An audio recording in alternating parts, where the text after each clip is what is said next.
HD টিউটোরিয়ালের পক্ষ থেকে সবাইকে শুভেচ্ছা। আজ একটি ভিন্ন বিষয় নিয়ে কথা বলার জন্য এই ভিডিওটি তৈরি করছি। আমি আমার জীবনের প্রথম গল্প গ্রন্থ প্রকাশ করলাম এবছর। নরকনামা নামের এই গল্প গ্রন্থটি বইমেলায় পাওয়া যাবে কাগজ প্রকাশনের 438 এবং 39 নম্বর স্টলে। এছাড়া রকমারি.com-এ পাওয়া যাচ্ছে এবং আমার সাথে যোগাযোগ করেও সংগ্রহ করা যাবে।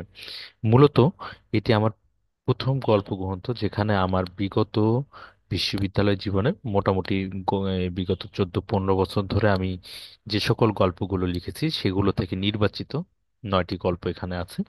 গল্পগুলো সম্পর্কে যদি একটু বলি, এই গল্পগুলোতে আমি মূলত তুলে ধরার চেষ্টা করেছি তৎকালীন আর্থসামাজিক ও রাজনৈতিক জীবন ব্যবস্থার সম্পর্কে একটি অনুভূতি, মানে একজন সাধারণ মানুষের জীবনে বিভিন্ন রাজনৈতিক এবং সামাজিক ঘটনা কিভাবে প্রভাব ফেলে, তার একেবারে সাধারণ একজন মানুষ হিসেবে তার কি রকম হয় সেই বিষয়টি তুলে ধরার চেষ্টা করেছি গল্পগুলোতে।